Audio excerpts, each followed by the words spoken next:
Back now on The Pulse, looking at all things people, power, and politics. Here to talk about the school budget passing and the impact it will have, Waterford School Board Trustee John Paul Torres. And it's good to see you, as always, here on The Pulse. Thank you. Thanks for having me. We don't often talk about school budgets on this show, but this is important because it impacts so many parents, grandparents, uncles, aunts, our whole community, our future. And we should be talking about it. But specifically, usually we don't bring up good news, because usually when government works, then that's supposed to happen. You don't say that's news, but in this case, it is news that it worked well. Talk about the winners of this school budget as a trustee. I think there's a lot of winners. School districts, at least in our school district, we were pleasantly surprised.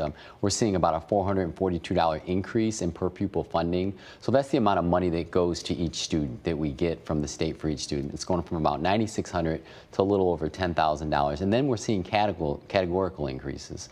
So that's increases for at-risk youth, for funding for social emotional programs, school safety, about a 25% increase in that, and then investing in the young children, the pre-K programs, so the Great Start Readiness programs, we're seeing the continuation of that, and then the thing everybody is very popular about is the free meal programs. Breakfast and lunch is going to continue. I want to ask you about that because it's interesting when you have people sounding off. And I attribute social media, and I'm sorry for slamming it all the time, but it's really, sometimes it's just a terrible place.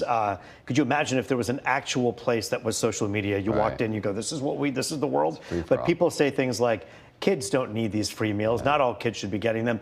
When you hear people saying that, and I'm sure you've seen the comments, what's your reaction to that? I think that as a school district and as school leaders, we have to treat the whole child. Children do unfortunately come to school hungry. And some of them aren't just students who are low income. Some kids, if you're a parent, you know how hard it is to get your kid to eat breakfast in the morning. So we call it second chance breakfast that they get. So they come to school, they get food in their belly. We know they need to have that food in their belly in order to succeed academically. And then you look at the lunch programs.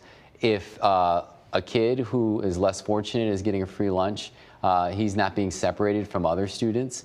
And on top of that, the parents that are sending their kids, they don't have to make lunch a lot of times. Me as a parent of the sixth grader, a lot of days I don't have to make lunch, and that saves me time in the morning. The estimated cost to save parents actually is about $1,000 a year if they don't have to make lunch, and it gets their kids to try different things and have a nutritious meal. And so many people, whether you can actually afford to pack a kid's lunch or not, things are tighter, everything's more expensive. I mean, call it what you want, but President Biden and President Trump claim that the economy is one way, but people are suffering in a different way. Both presidents have promised, hey, there's no such thing as inflation. Things aren't more expensive. They are.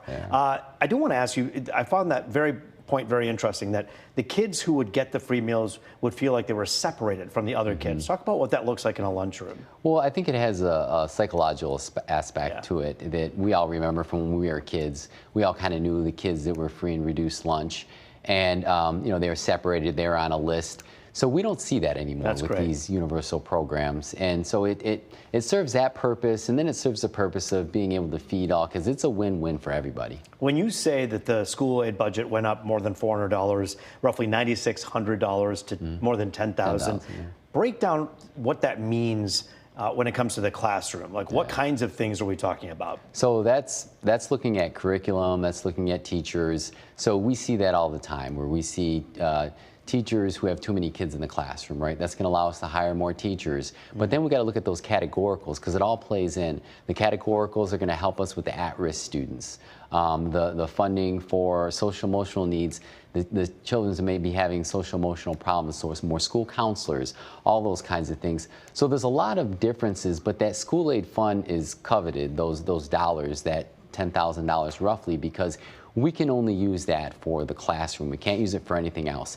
Or we can use it for the classroom, but we can use it for other things as well. The categoricals to the reverse, we can't use those for other things. So for us, I think that putting that money in the classroom is key and important. Can Lansing teach Washington a thing or two about bipartisanship based on this budget passing here at home? I really think they can. I mean, I saw the bipartisanship of the legislature come together, the governor, everybody came together, and it was a win-win for families, for kids, for public education. And I'd love to see the federal level. I'd like to see Washington do that. Yeah, Republicans and Democrats both agree that kids and the future of our kids is very, very important. That's something that I know you're very excited about as well.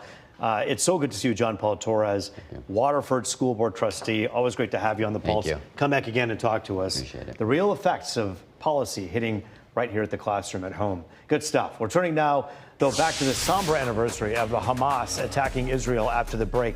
How all sides can come together and stop the violence and the rhetoric.